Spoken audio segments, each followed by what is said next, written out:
1979 թվականի մայիսի 4-ին Մարգարեթ Թետչերը դարձել էր Մեծ Բրիտանիայի վարչապետը, երկաթե տիկինը, հայաստանյան քաղաքական դաշտում լուրջ քաղաքական գործիչներ կանայք գրեթե չկան, եւ այսօր խոսելու ենք տղամարդկանց մասին։ Ես Ազա Բաբայանն եմ, լրագրող եւ պատմաբան, ողջույն, եւ այսօր խոսելու եմ ընդդիմությունից։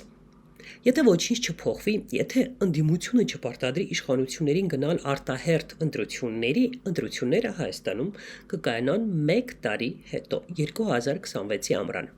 Սա կրկնեմ, եթե ոչինչ չփոխվի, եթե օրինակ Փաշինյանը չգնա շատ ցավոտ զիջումների Ալիևի ճնշման ներքո, օրինակ Զանգեզուրի միջանցքի կամ սահմանազատման հարցերում, բայց նման զիջումները տրամաբանական չեն, որովհետև պաշտոնական Բաքուն արդեն հայտարարել է, որ խաղաղության փաստաթուղթը ստորագրելու է միայն սահմանադրությունը փոխելուց հետո, այսինքն սկզբից փոխեք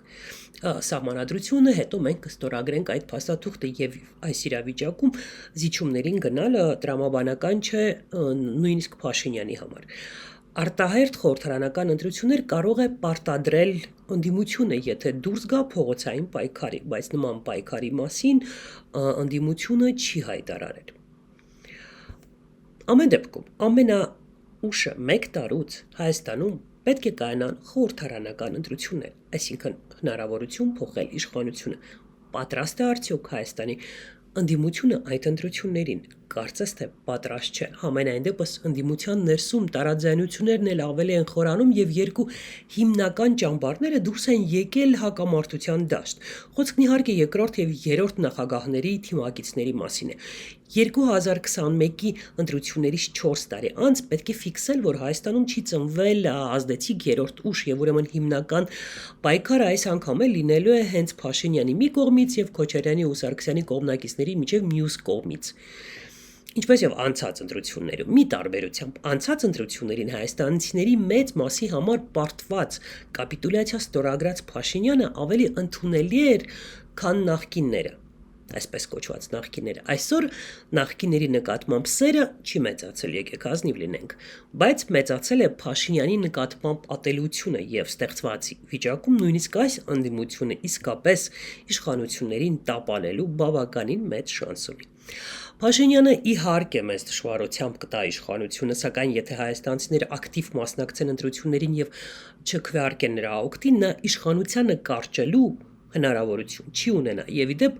երբ ընդդիմադիրներն ասում են, թե Փաշինյանը ընտրություններով չի հեռանա, նրանք պարզապես ջուր են լցնում հենց Փաշինյանի ջրաղացին։ Շարքային հայաստանցիներն նրանց այդ էլ մեծ վստահություն չունեն ընդդիմադիրների նկատմամբ, իսկ նման հայտարարությունները նրանց մասնակցությունը ընտրություններին ընդհանրապես անիմաստ են դարձնում։ Եթե հնարավոր չէ ընտրություններով իշխանությունը փոխել, ինչ իմաստ կա այդ ընտրություններին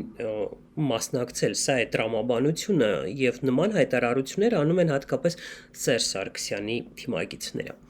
Տրամաբանության մեջ չի տեղավորվում նաեւ ընդդիմության ներսում օրեցօր խորացող այս հակամարտությունը։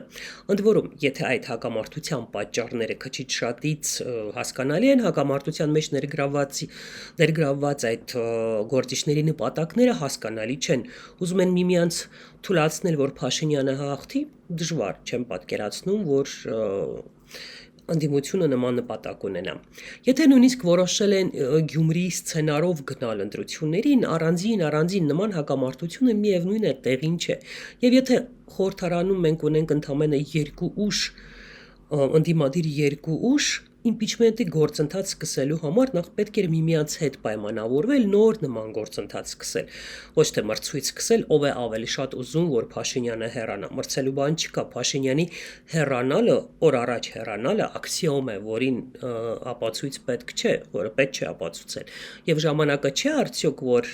ընդդիմությունը եւ խորհրդարանական ընդդիմությունը եւ արտախորհրդարանական բոլորը մինուս Փաշինյան մի հուշագիր ստորագրեն եւ գծեն այն գծերը, որոնց շրջանակում պայքարելու են այս իշխանություններին հեռացնելու համար։ Սա այն դեպքը չէ, երբ կան մի քանի ուժեր եւ կարելի է այսպես ասեմ խաղեր տալ, տարբեր կոալիցիաներ դիտարկել, կոալիցիան կարող է լինել միայն Փաշինյանի դեմ կոալիցիան եւ ուրեմն անդիմության ներսում սկսված այս պայքարը եւ անիմաստ է եւ խիստ վտանգավոր։ Եթե Հայաստանի ապագան Հայաստանի լինելը ակնհայտ կապված է Փաշինյանին հեռացնելու հետ, ուրեմն մնացած բոլոր հարցերը նույնիսկ երկրորդական չեն, այլ երրորդական, չորրորդական, ուրեմն դրանց ժամանակը հետո կգա։ Սկզբից նման պայքարի հարթակը պետք է ապահովել, հետո նոր պայքարել։ Հիմա դրա վախտը չէ։ Եվ իդեպ Փաշինյանի գնալուց հետո պետական համակարգն այնպես է մաքրվելու, դատարկվելու, որ բոլորի համար էլ տեղ կգտնվի։ Մի քիչ լավ, մի քիչ վատ, բոլորն էլ անելիք կունենան։ Կարևորի մասին պետք է այսօր մտածենք։ Եկեք մտածենք, կհանդիպենք։